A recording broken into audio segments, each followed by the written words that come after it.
Assalamualaikum warahmatullahi wabarakatuh, sahabat-sahabat viewers YouTube channel Pondok Pesantren At-Tawazun, atau kalau sahabat-sahabat bisa menemukan di YouTube itu nama channelnya adalah At-Tawazun Channel ya. Alhamdulillah, ini adalah produksi podcast yang pertama, artinya ini episode pertama podcast kita yang akan insya Allah mudah-mudahan kedepannya bisa memproduksi terus-menerus podcast-podcast selanjutnya, dimana kita akan berbincang-bincang banyak hal mengenai, sebetulnya banyak hal, tidak berbicara melulu mengenai to the point agama, tetapi jelas agama kita akan jadikan sebagai kacamata untuk melihat persoalan-persoalan yang akan kita bahas selanjutnya. Nah, pada episode pertama ini bersama saya sudah ada narasumber. Beliau adalah alumni juga, alumni Pondok Pesantren At-Tawazun yang generasi keempat ya Pak Ustadz ya. Namanya adalah Al-Ustadz Khatibul Umam. Assalamualaikum Ustadz. Silakan boleh mungkin menyapa kepada para viewers. Warahmatullahi wabarakatuh. Ya. Nah, beliau ini setelah lulus dari Pondok Pesantren At-Tawazun itu beliau melanjutkan pendidikan. Saya perkenalkan dulu ya, biar kita bisa sama-sama berkenalan gitu. Bukan cuma saya aja yang ada di sini gitu ya. Jadi Al-Ustadz Khatib ini adalah lulusan Pondok Pesantren At-Tawazun jelas. Setelah itu beliau melanjutkan pesantren di Jakarta di Pondok Pesantren Syahamah, atau itu adalah akronim dari Syabab Ahlus Sunnah wal Jamaah. Nah, setelah dari sana beliau melanjutkan pendidikan tinggi strata 1 di Global University di Beirut, Lebanon. Nah, alhamdulillah sekarang sudah bersama kita, di tengah-tengah kita akan membicarakan banyak hal ya Pak Ustadz ya. Insya Allah ya. Pertama-tama mungkin boleh Ustadz Khatib lebih rinci lagi memperkenalkan diri, silakan. Ya, perkenalkan diri, saya Khatibul Umam, asli dari Subang, juga alumni dari Pondok Pesantren At-Tawazun. Ketika itu angkatan keempat, lulus tahun 2012. Setelah lulus saya melanjutkan pendidikan non formal di Pondok Pesantren tadi Syahamah, itu Syabab Ahlus Sunnah wal Jamaah.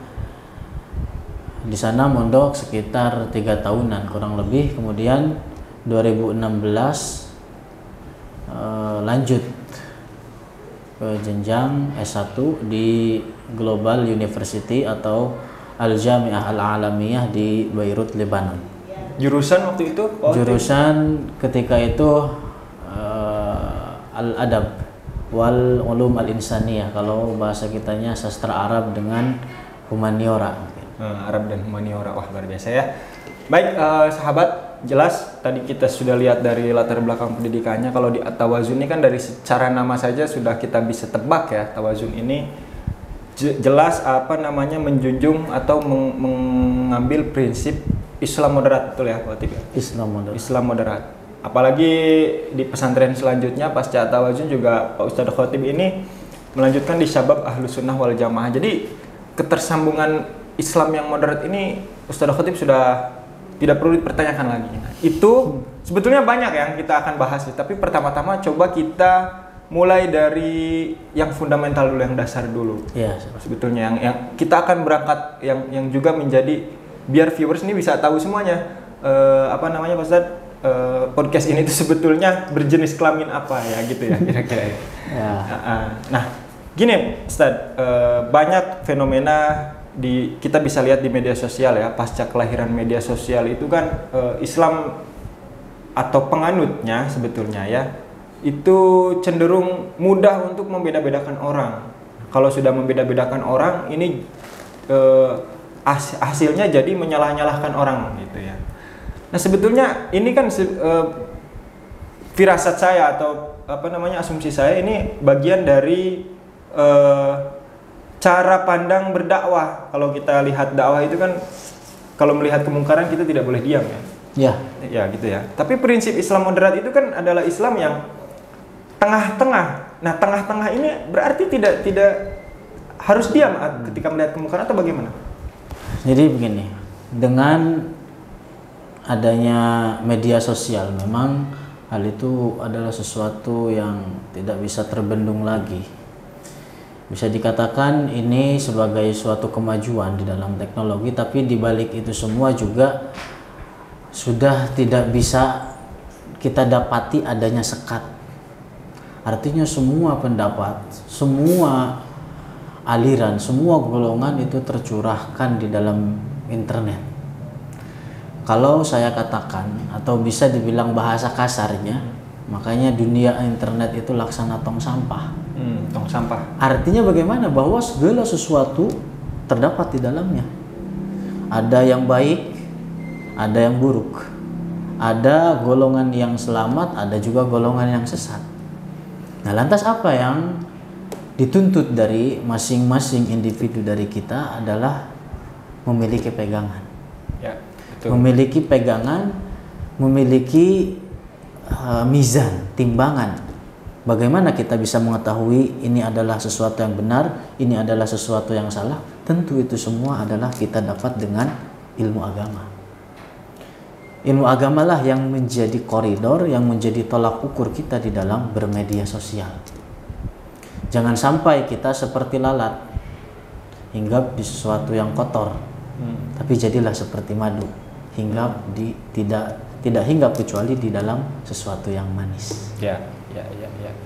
Nah, cuman kan bicara yang tadi ya, Islam moderat itu kalau misalkan kita sebetulnya jelas harus memilih mana yang salah, mana yang benar. Itu terkait dengan pengetahuan. Artinya kan harus mencari pengetahuan, tidak berhenti ya. Terus menerus ya Pak Ustadz. Ya. Artinya begini, bahwa ketika seseorang terlulus misalkan dari pondok pesantren ini, ya, jangan sampai dia berhenti di dalam mencari, di dalam meminta tambahan, terutama di dalam ilmu agama. Karena sekarang kita berada di akhir zaman, ya, di mana zaman yang penuh dengan fitnah. ya. Zaman akhir zaman ini disinyalir oleh Rasulullah Shallallahu Alaihi Wasallam dalam sebuah hadis. Beliau bersabda, "Badiru bil a'mali fitanan, kaqit'i lailin muzlim, yusbihur rajulu fiha mu'minan wa yumsi kafiran." Badiru bil a'mali fitanan. Jadi apa yang dituntut dari masing-masing kita ketika menghadapi akhir zaman ini, beliau Rasulullah mengisyaratkan, menunjukkan kepada kita jalan selamat untuk segera beramal, segera memperbanyak perbuatan-perbuatan baik. Fitanan ketika datang akhir zaman yang penuh dengan fitnah. Ya. Tidak lebih dari itu, Rasulullah juga menggambarkan saking dahsyatnya fitnah tersebut, kaqit'i lailin muzlim, seperti potongan-potongan kegelapan. Lebih dahsyat dari itu, Rasulullah menggambarkan saking dahsyatnya fitnah akhir zaman, digambarkan dalam hadis tadi. Bisa saja orang di pagi hari dalam keadaan muslim, di sore harinya keluar dari agama Islam. Okay. Atau di sore harinya dalam keadaan muslim, di pagi harinya telah keluar dari agama Islam. Saya cerita, ada seorang alim. Ada seorang alim namanya Syekh Badruddin atau Syekh As-Siraj Al-Jabarti. Beliau ketika membaca hadis ini bingung. Nggak paham bagaimana orang pagi hari muslim, sore harinya keluar dari agama Islam. Sehingga akhirnya beliau melakukan perjalanan ke Mesir. Beliau dari Habasyah, dari Ethiopia, negara di Afrika. Hingga akhirnya beliau melakukan perjalanan ke Mesir. Di Mesir beliau baru paham bagaimana hadis ini. Di pagi hari beliau mendapati orang-orang mendapati selebaran-selebaran dibagi-bagi, kalau bahasa kitanya dulu koran, majalah. Selebaran dibagi-bagi di pagi hari. Di dalam tulisan-tulisan, artikel-artikel yang di dalam koran tersebut atau media tersebut terdapat tulisan-tulisan kekufuran, tulisan-tulisan yang bertentangan dengan Islam, sehingga akhirnya dibaca oleh pembaca, kemudian diyakini. Disitulah beliau paham bagaimana keluar dari agama Islam. Itu zaman beberapa puluh tahun ke belakang. Lantas bagaimana di zaman kita sekarang? Medsos di tangan, HP di tangan, sudah tidak ada sekat antara itu. Nah, lantas apa yang dituntut dari kita adalah membekali masing-masing dari kita dengan ilmu agama. Dengan ilmu agama orang bisa tahu mana yang halal, mana yang haram. Dengan ilmu agama seseorang bisa tahu mana golongan yang sesat dan golongan yang selamat. Dengan ilmu agama seseorang bisa mengetahui mana pekerjaan yang halal, pekerjaan yang haram. Ya. Orang di zaman sekarang banyak mindset ketika dia bekerja, ketika keluar keringat didapatin uang yang didapat adalah sesuatu yang halal. Padahal patokannya bukan demikian. Ya. Sekarang orang joget-joget, Ya. buka keringat. Ya. Kira-kira keringetan apa enggak itu? Buka-buka aurat, kira-kira keringetan? Keringetan. Sekarang orang zina, keringetan apa enggak? Keringetan. Ya. Tapi apa uang yang didapat? Jelas haram. Jelas sesuatu dari yang diharamkan. Nah, maka apa? Yang dituntut dari kita adalah membekali masing-masing dari kita. Membekali masing-masing dari kita dengan ilmu agama agar kita bisa mengetahui hal ini semua. Oke. Itu artinya mulai dari kita dulu ya. Mulai dari diri sendiri dulu. Akan tapi kan gini. Ya mungkin saya nggak berani juga jemput banyak orang ya. Cuman kan ini menjadi fenomena umum lah ya. Nah. Publik juga tahu bahwa banyak yang sebetulnya yang lebih berbahaya daripada kebodohan adalah merasa benar kan seperti itu. Nah, ini bagaimana sikap kita sebetulnya? Apakah gini, Ustaz Khatib? Apakah Allah tahu kan kita ketika kita merasa benar jelas kita harus memperjuangkan kebenaran itu kan. Tapi sebetulnya hanya Allah kan yang tahu mana salah, mana benar kan seperti itu. Bagaimana sikap kita semestinya? Sebenarnya kebenaran Ya. itu sudah terpapar jelas, yaitu dengan apa yang disampaikan oleh Rasulullah. Oke. Pertama, perlu digarisbawahi bahwa perpecahan di dalam Islam itu adalah sesuatu yang tidak bisa kita pungkiri. Betul. Kenapa? Karena hal ini juga disabdakan oleh Rasulullah. Betul. Dalam sebuah hadis dijelaskan bahwa iftaraqatil yahud 71 firqatan wa sataftaraqatin nasara ala 72 firqatan wa sataftariqu ummati ila 73 firqatan Oke. kulluhum finnari wa wahidatun fil jannah wa hiyal jamaah. Oke. Rasulullah mengatakan bahwa Yahudi terpecah belah ke dalam 71 golongan. Oke.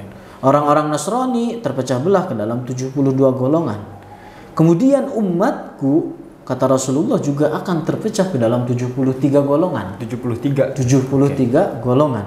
Dan satu golongan yang selamat, sisanya berhak masuk ke dalam neraka. Oke. Para ulama dari berbagai disiplin ilmu, banyak mereka yang menjelaskan siapa saja 72 golongan itu. Banyak kita dapatin di dalam kitab-kitab Al-Firaq, di dalam kitab yang membahas tentang golongan-golongan. Seperti bisa didapati di dalam kitab Al-Farqu Bainal Firaq, Abu Mansur Al-Baghdadi. Kemudian di dalam kitab At-Tabsir Fid Din Al-Asfarayini, semua dijelaskan tentang 72 golongan itu siapa saja yang mana mereka berhak yang masuk ke dalam neraka. Tapi di balik itu semua Rasulullah memberikan jalan selamat. Oke. Rasulullah memberikan jalan selamat yaitu dengan mengikuti satu golongan yang disebut dengan illa wahidah wahiyya al-jamaah. Al-jamaah itu ya. Al-jamaah. Nah, pertanyaan. Ya. Sekarang apa itu? Al-jamaah. Siapa itu al-jamaah? Ya kan? Gitu, ya. Para ulama menegaskan, menjelaskan siapa yang dimaksud dengan al-jamaah. Ya. Yang dimaksud dengan al-jamaah adalah as-sawadul a'zam. Oke. Sebagaimana hal ini dijelaskan dalam riwayat lain. Yang dimaksud dengan as-sawadul a'zam adalah kelompok mayoritas. Kelompok mayoritas. Artinya apa? Bahwa orang akan dijamin baginya keselamatan selama dia berpegang teguh dengan apa yang diyakini oleh kelompok mayoritas. Mayoritas ya berarti ya. Cuman kan untuk menghitung mayoritas ini kan kita nggak bisa misalkan hanya ngukur di Indonesia ya. Harusnya berarti kan seluruh dunia dong. Betul. Nah. Para ulama menegaskan lagi siapa yang dimaksud dengan al-mayoritas. Oke, ya. Siapa yang dimaksud dengan golongan mayoritas? Al-Imam Al-Hafidh Murtadha Az-Zabidi di dalam Syarah Ihya Ulumuddin Ithafus Sadatil Muttaqin, kitab tebal. Beliau mengatakan, "Idza utliqa ahlus sunnati wal jamaah fal muradu bihim al-asy'ariyah wal maturidiyah." Jadi ketika disebutkan nama al-jamaah, ketika disebutkan nama ahlus sunnah wal jamaah, maka yang dimaksud adalah golongan Asy'ariyah dan Maturidiyah. Asy'ariyah dan Maturidiyah. Asy'ariyah dan Maturidiyah. Ini adalah kelompok mayoritas dari umat Muhammad ini. Itu artinya nggak akan turun angkanya kalau secara statistik. Secara statistik mereka tetap menjadi kelompok yang mayoritas.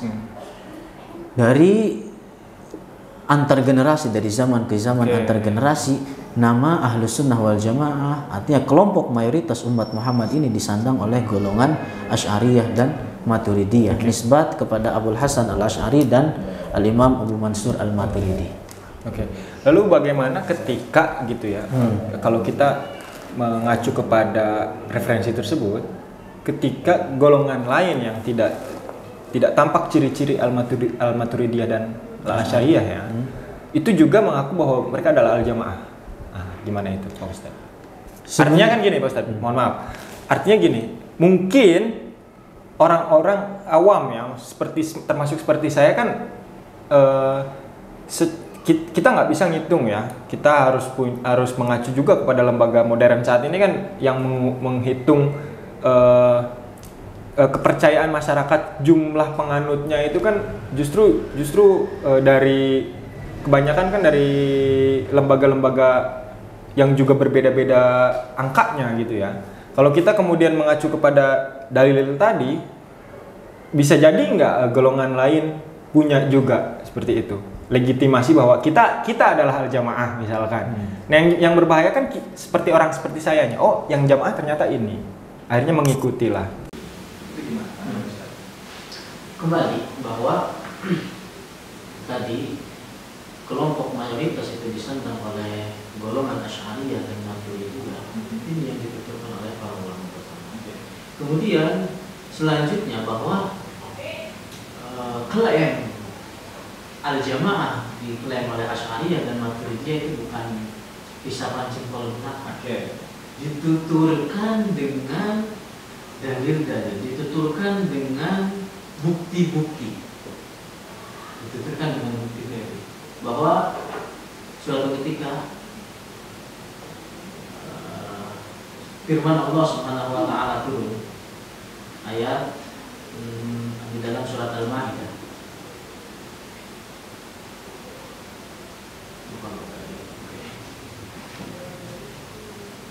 Al-Maidah ayat.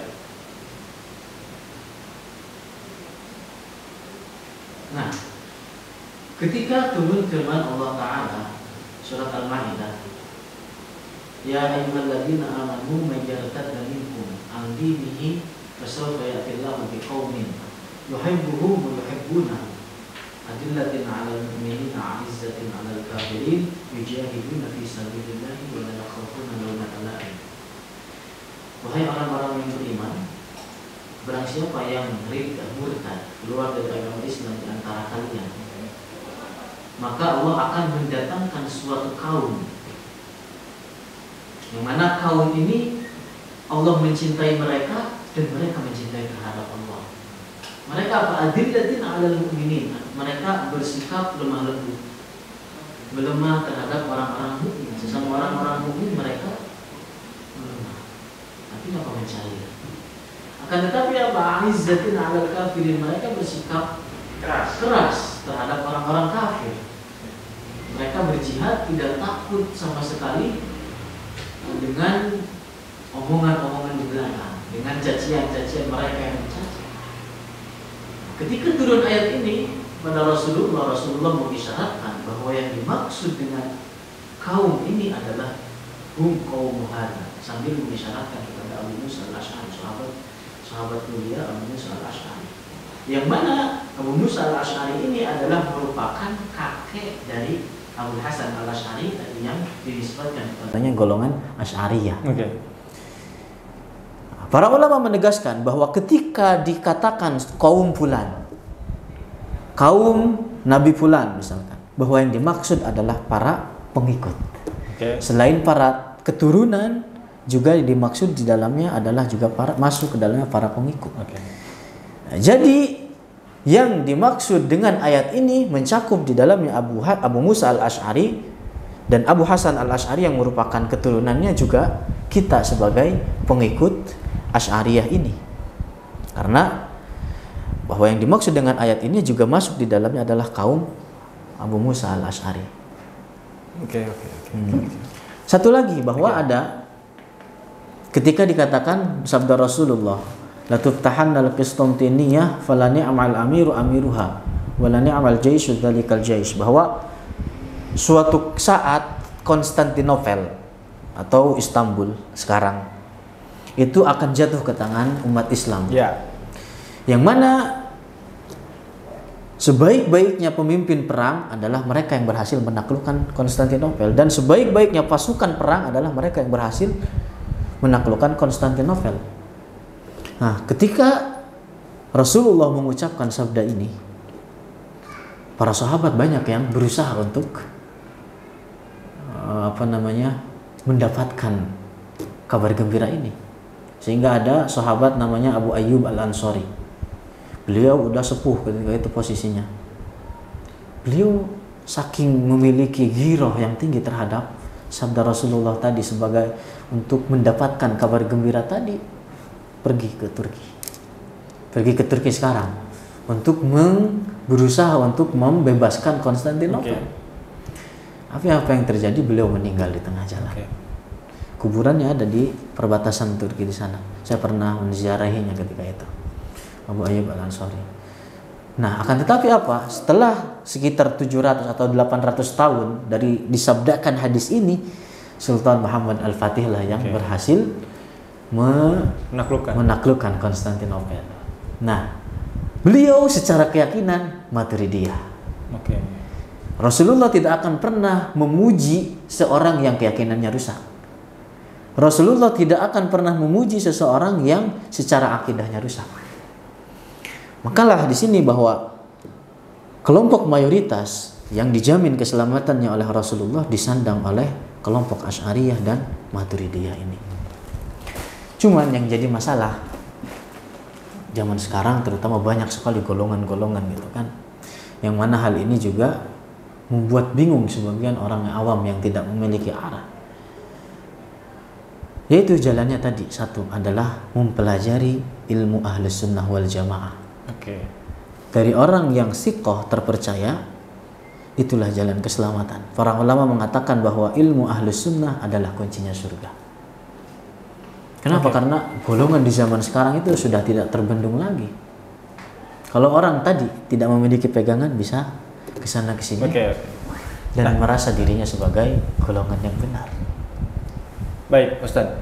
Tadi sudah dijelaskan ya bahwa al-jamaah yang tadi Nabi sebutkan itu yang satu golongan yang selamat ya. Nah, cuman kan hari ini istilah Maturidiyah, Asy'ariyah itu kan hampir tidak terdengar ya, apalagi di kalangan muda kan begitu. Justru jauh lebih spread out. Balik lagi ke tadi waktu saya membuka podcast ini, kita jauh lebih banyak mengenal istilah Islam moderat kayak gitu ya. Islam yang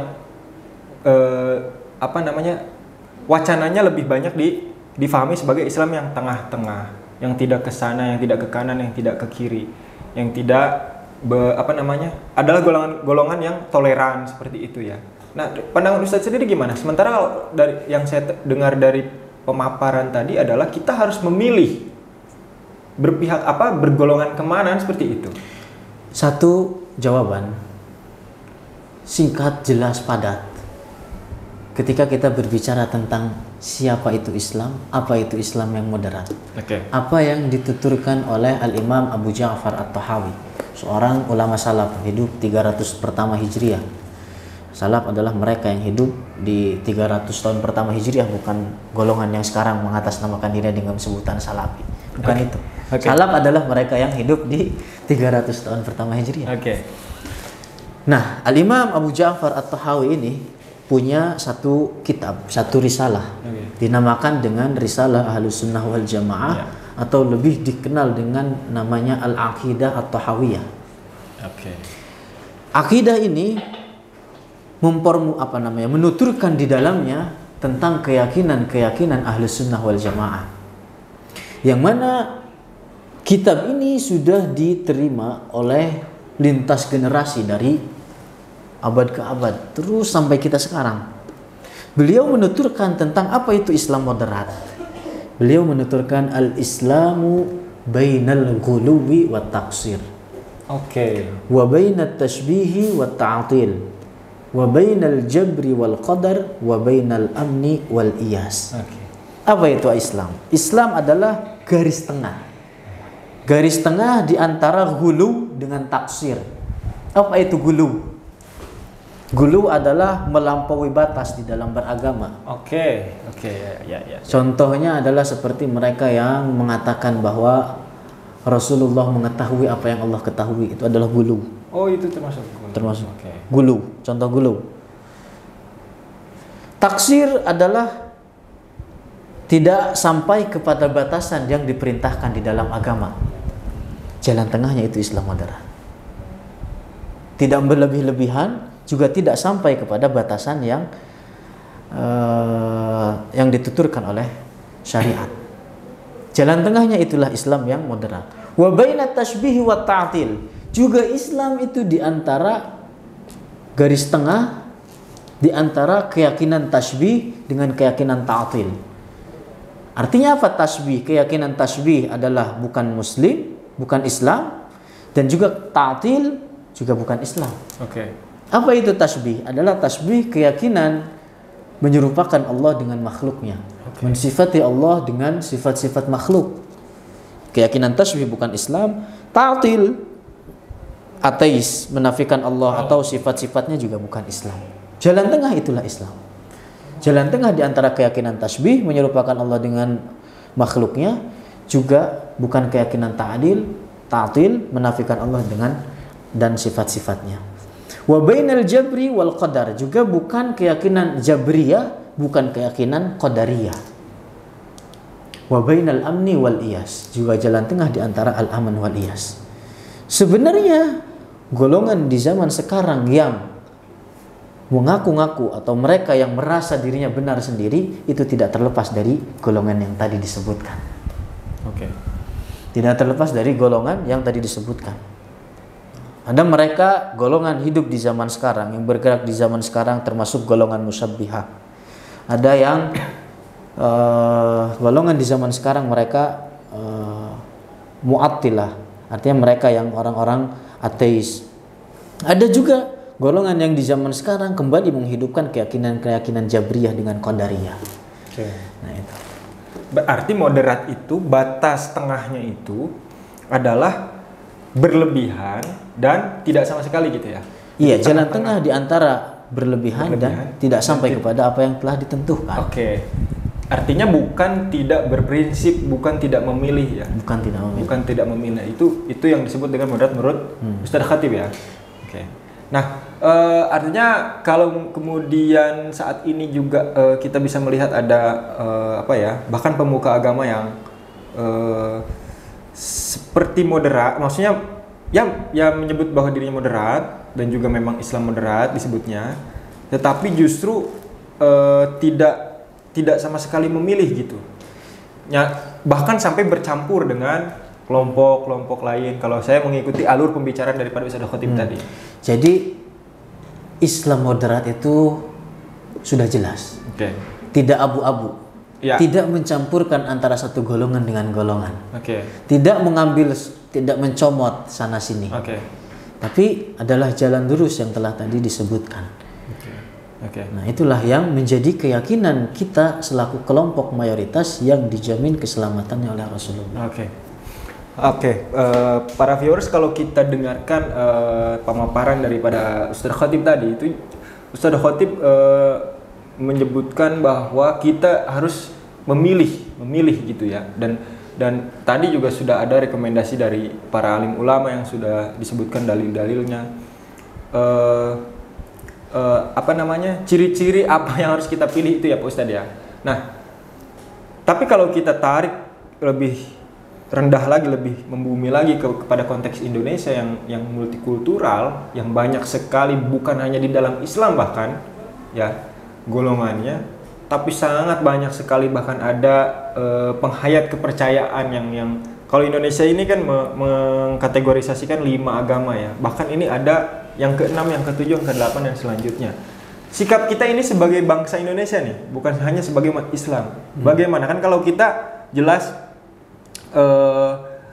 sebagai warga negara harus saling menghargai untuk demi kerukunan negara ini ya. Ya. Itu bagaimana pandangan Ustaz? Jadi kita selaku umat Islam yang bernegara, berwarga negara, pertama sikap kita tentu adalah tidak keluar dari jalan syariat. Jelas itu ya, betul. Itu sebagai pegangan kita. Betul. Sudah jelas dikatakan di dalam Al-Quran, Inna dina indallahil Islam. Bahwa satu-satunya agama yang Allah ridhoi itu agama Islam. Kemudian dalam sabda lain atau dalam firman lain, Allah berfirman, wa may yabtaghi ghairal islami dinan falan yuqbala minhu wa huwa fil akhirati minal khasirin. Orang yang mencari-cari agama selain Islam untuk dipeluknya, maka tidak akan diterima, dan kelak di akhirat dia termasuk orang-orang yang merugi. Itu tugas kita. Jadi kita tetap meyakini bahwa Islam adalah satu-satunya agama yang Allah ridhai. Betul. Cuman di balik itu tetap kita harus toleran dengan yang lain, dalam artian sesama, di dalam artian tetap toleran dengan yang lain di dalam batasan-batasan yang tentunya digariskan oleh agama Islam. Bagaimana contohnya? Contohnya dianjurkan kita saling tolong menolong dengan non muslim. Ya. Tapi bukan tolong menolong di dalam kekufuran yang mereka kerjakan. Pendekatan lagi. Misalkan kita boleh menjemput orang yang pulang dari gereja. Boleh menjemput, mau nganterin ke rumahnya. Akan tetapi apa? Nggak boleh kita mengantarkan seseorang pergi ke gereja. Begitu. Karena di dalam hal itu ada unsur tolong menolong dalam kekufuran. Kita dianjurkan tolong menolong dengan sesama non muslim, karena dengan itu besar harapan, yaitu juga merupakan dakwah kita untuk mengajak mereka masuk ke dalam agama Islam. Ketika berbudi pekerti kita bagus, akhlak kita bagus, tentu hal ini mereka akan memandang bahwa Islam adalah sesuatu yang indah. Ada suatu ketika kisah nyata yang muncul dari Al-Imam Sayyid Ahmad Ar-Rifai, seorang penggagas thariqah tertua sezaman dengan Syekh Abdul Qadir Al-Jailani, bahwa suatu ketika datang kepadanya Yahudi. Wahai Sayyid, mana yang lebih mulia, kamu apa anjing ini? Kata orang Yahudi.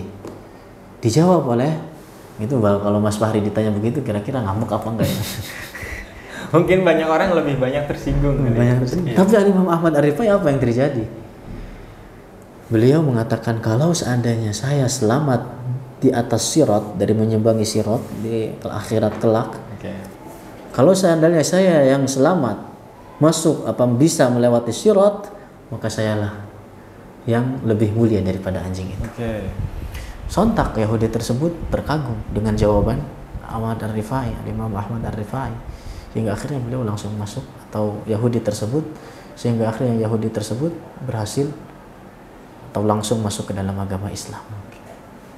Ya, baik Ustaz Khatib, dari pemaparan tadi sebetulnya saya juga ada yang mau ditanyakan, jelas ya. Ya, silakan. Pertama, Ustaz Khatib mengatakan bahwa yang tadi kita balik ke contohnya tentang membantu atau bertoleransi dengan non muslim, kan seperti itu ya, non muslim. Tadi Ustaz Khatib memaparkan contoh kalau kita mengantarkan ke tempat ibadah non muslim itu tidak boleh. Tapi kalau kita mengantarkan pulang dari tempat ibadah itu boleh ya, karena tidak ada unsur untuk tolong menolong dalam kekufuran seperti itu ya. Lalu bagaimana kalau misalkan kita profesinya sebagai ojek online, Pak Khatib? Kalau ada yang mesen nih gitu ya, non muslim kan kita nggak tahu juga kan, di situ tidak ada identitas agama gitu ya, gitu kan, nama aja sama foto, kadang-kadang nggak ada fotonya gitu ya. Alamatnya ke tempat ibadah, gereja, vihara atau apapun ya. Itu bagaimana kalau ojek online-nya muslim gitu? Nah, dari sini pertama saya ingin menuturkan satu kaidah penting. Kaidah ini dituturkan oleh Al-Imam An-Nawawi di dalam Raudhatut Thalibin. Beliau mengatakan al-i'anatu 'alal kufri kufrun wal i'anatu 'alal ma'siyati ma'siyatun. Oke. Bahwa tolong menolong di dalam kekufuran itu hukumnya kufur. Oke. Kenapa tadi saya kasih contoh bahwa orang nganterin ke gereja di dalamnya ada unsur kekufuran karena di dalam hal itu ada tolong menolong dalam kekufuran. Adapun nganterin pulang misalkan balik ke rumahnya, di situ tidak ada unsur tolong menolong dalam kekufuran. Ini hanya contoh kecil. Oke. Kita tarik ke permasalahan tadi yang ditanyakan tentang ojek online misalkan. Ojek online, kalau seandainya dia tahu bahwa yang order tersebut itu bertujuan minta diantar ke gereja dengan alamat titik yang jelas, misalkan ke gereja dengan ada petunjuk-petunjuk yang lain, misalkan di hari ibadah mereka, maka itu nggak boleh untuk diambil. Oke. Adapun kalau seandainya orang tidak mengetahui alamatnya kemana, tapi dia perginya ke sana, itu nggak jadi masalah. Karena sesuatu yang tidak tahu di dalam agama Islam itu adalah sesuatu yang ringan. Maksudnya tidak ada tuntutan di dalamnya. Ya, itu. Oke, mungkin sebelum lanjut lagi, saya harus disclaimer dulu ya ke viewers ya, ke sahabat-sahabat ya, bahwa maksud daripada pemaparan Ustaz Khatib ini mungkin tidak ada maksud atau tujuan untuk mendiskriminasi orang non Muslim ya, tapi lebih kepada bagaimana sikap kita sebagai Muslim untuk bersikap. Karena di dalam Islam itu dituntut untuk sangat berhati-hati untuk mengambil tindakan. Bukan berarti kita harus bermusuhan dong dengan non Muslim. Jelas tidak. Tentu tidak. Tapi tadi kembali bahwa kita dituntut untuk toleran. Tapi dalam koridor syariat. Toleran dalam koridor syariat. Kalau misalkan kita melakukan penolakannya, jelas harus dengan lemah lembut yang tidak menyinggung, gitu harus berarti ya. Itu jadi bentuk tolerannya itu ya. Artinya bahwa katakan saja misalkan kepada mereka mohon maaf bahwa di dalam keyakinan saya tolong menolong dalam kekufuran hukumnya tidak diperbolehkan. Ini sama seperti kasus pengucapan selamat hari raya. Pengucapan selamat hari raya non Muslim gitu ya, itu sama seperti kasus seperti itu ya. Bukan berarti kita tidak mau atau bukan berarti kita mendeklarasikan permusuhan ya, bukan. Tidak. Tapi lebih kepada apa Pak Ustaz? Kalau seandainya kita berbicara atau mengucapkan selamat terhadap perayaan mereka. Artinya di situ mungkin banyak permasalahan, banyak kerincian yang harus kita ketahui terlebih dahulu. Bahwa perkataan kalau seandainya dari ucapan selamat terhadap hari raya mereka di dalamnya ada unsur pengagungan terhadap agama mereka, maka itu adalah sesuatu yang tidak diperbolehkan. Kembali kepada kaidah tadi yang sudah kita jelaskan. Maka balik ke poin sangat untuk kehati-hatian, alangkah lebih baiknya untuk tidak melakukan seperti itu ya. Tidak. Tadi kita mundur lagi ya, perkara untuk toleran dalam koridor syariat ya. Kita mungkin tadi pembahasannya yang mengenai ojek online ya. Tidak ada, sekali lagi disclaimer, tidak ada niat atau tujuan untuk mendiskriminasikan kaum non Muslim. Bahkan Ustaz Khatib sendiri mengatakan tidak ada anjuran untuk bermusuhan ya. Tidak ada anjuran bermusuhan. Cenderung lebih kepada intern kita sebagai umat Muslim untuk tetap berhati-hati, karena sikap kehati-hatian itu adalah salah satu ciri-ciri Islam yang indah. Iya, betul. Islam yang justru yang dicontohkan, yang dilakukan oleh para ulama kita terdahulu adalah mereka berbuat baik terhadap orang non-Muslim. Tapi baik. Tadi itu adalah tidak ada di dalamnya unsur tolong menolong dalam kekufuran. Tolong menolong dalam kekufuran, bahkan sesama Muslim pun sepertinya dilarang ya. Kayak misalkan menraktir orang sesama Muslim nih, menraktir beli khamr misalkan. Ya, itu kan sama aja ya? Jelas. Artinya tidak ada bicara non Muslim, tidak bicara Muslim. Ya. Poinnya adalah kekufuran itu tadi. Poinnya adalah tadi kalau tolong menolong dalam perbuatan maksiat adalah suatu maksiat. Iya betul. Misalkan membelikan temannya khamr. Dia nggak minum. Sekalipun dia nggak minum, maksiat. Baik. Orang tadi nganterin ke gereja misalkan dengan tujuan orang, dia tahu bahwa dia tujuannya ingin beribadah di gereja tersebut, maka hukumnya nggak boleh. Lebih baik jemput aja deh, pulang ya. Kalau minta tolong pulang boleh. Minta pulang boleh. Nah, balik ke pembahasan mengenai al-jamaah ya. Saya mundur sedikit lah ya. Ya, silakan. Karena tadi yang disentuh adalah mayoritas. Nah, saat ini kan fenomenanya ada banyak orang itu mengatasnamakan mayoritas. Iya betul, Islam di Indonesia ini mayoritas. Kalau kita bicara konteks Indonesia ya, betul Islam di Indonesia ini mayoritas. Tapi justru kemayoritasan itu yang membuat dia melakukan tindakan kekerasan kepada kaum non-muslim, kaum lain. Itu bagaimana pandangan Ustaz? Kita katakan tadi bahwa Islam itu sudah jelas. Oke. Kenapa di dalam 72 golongan yang disebutkan di dalam hadis, mereka masuk ke dalam neraka? Mereka semuanya mengaku Islam. Ya, betul. Mereka semuanya mengaku agama Islam. Tapi bukan itu yang dijamin keselamatannya oleh Rasulullah. Adalah mereka yang mengikuti golongan mayoritas, adalah yang mengikuti ajaran golongan mayoritas Ahlus Sunnah wal Jamaah, yang mana nama ini disandang oleh Al-Asy'ariyah dan Maturidiyah. Oke, baik. Jadi mayoritas di sini bukan tiket kita untuk melakukan apapun, tindak kekerasan dan lain-lain, tapi lebih kepada ukuran bahwa ini yang benar, karena Allah nggak akan menjerumuskan banyak orang ya. Karena Allah juga sama menjanjikan Rasulnya tidak akan tersesat. Iya, betul. Tidak akan tersesat selama dia berpegang teguh dengan ajaran mayoritas. Baik. Itu. Baik, sahabat-sahabat penonton, viewers YouTube channel At-Tawazun channel. Demikianlah mungkin perbincangan saya dengan Al-Ustaz Khatib. Syukran katsiran Ustaz Khatib. Mudah-mudahan ada kesempatan di lain waktu kita bisa berbincang lagi di podcast. Kalau misalkan teman-teman ingin lebih jauh ngobrol dengan Ustaz Khatib, mungkin dipersilahkan ya. Nanti bisa menghubungi admin At-Tawazun channel ya, gitu ya. Tapi kemudian saya ingin mengatakan bahwa apapun yang disampaikan itu kembali kepada pendengar atau penonton. Silahkan meyakini, silahkan tidak meyakini, bahwa kebenaran jelas hanya milik Allah Subhanahu Wa Taala. Mudah-mudahan kita selalu diberikan hidayah oleh Allah Subhanahu Wa Taala. Terima kasih atas waktunya. Assalamualaikum warahmatullahi wabarakatuh. Waalaikumsalam warahmatullahi wabarakatuh.